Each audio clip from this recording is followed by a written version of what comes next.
Historiquement, la toute première grossesse et la toute première naissance obtenue en fécondation in vitro l'a été en cycle naturel.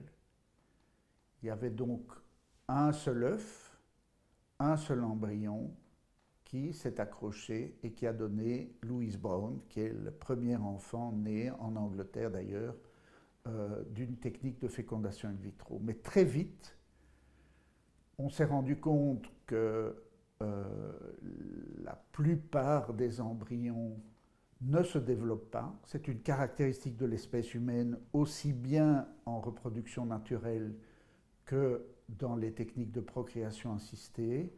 Et à peu près 80% des œufs fécondés ne donneront pas d'enfants, arrêteront leur développement spontanément, parfois tellement tôt que la femme ne saura pas qu'elle a été, entre guillemets, enceinte. Et quand cet arrêt est un peu plus tardif, on a ce qu'on appelle une fausse couche, qui est un événement malheureusement fréquent dans l'espèce humaine, en tout cas dans les 3 premiers mois de la grossesse. Et donc, et c'est les Australiens, l'équipe de Transon et Wood en Australie, qui les premiers ont montré qu'en donnant des médicaments, on pouvait avoir plusieurs œufs, donc plusieurs embryons, et en replaçant plusieurs embryons, d'augmenter les chances d'avoir au moins un enfant, mais parfois d'une manière imprévue, puisqu'on n'est pas capable de prédire quel est l'embryon qui va donner une grossesse évolutive, parfois 2, parfois 3, avec des complications de la grossesse et de l'accouchement plus fréquents, des accouchements prématurés qui nécessitent des prises en charge très lourdes des nouveau-nés aux soins intensifs, dans ce qu'on appelle les soins néonataux, et donc ouvre toute une discussion sur le fait de replacer plusieurs embryons. Les paramètres sont assez simples.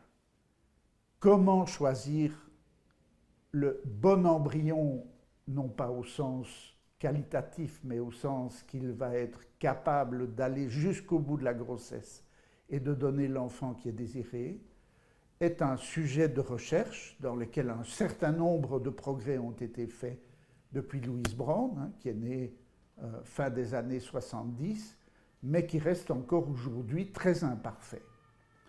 D'autre part, on a montré que souvent, quand un embryon a les potentialités de donner un enfant, c'est coreligionnaire aussi. Et donc, en replaçant plusieurs embryons, on augmente plus le nombre de grossesses multiples qu'on augmente le nombre de femmes qui vont avoir un enfant.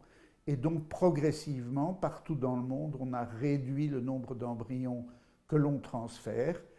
Et on a donc ce qu'on appelle les embryons surnuméraires qui posent toutes les grandes questions qui agitent la philosophie, l'éthique, la morale et le droit dans nos sociétés. Quel est le statut de cet embryon? Qui peut décider pour lui? Qu'est-ce qu'on peut en faire?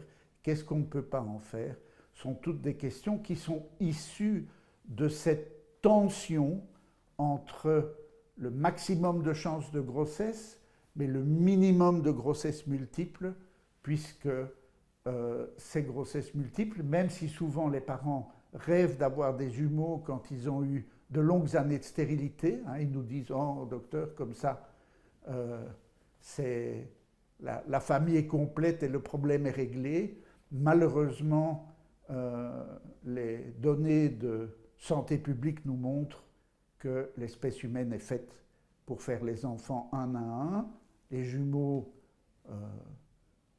posent plus de problèmes et alourdissent la prise en charge médicale.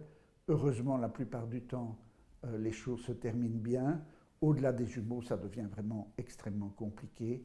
Et donc, il y a là matière à débattre.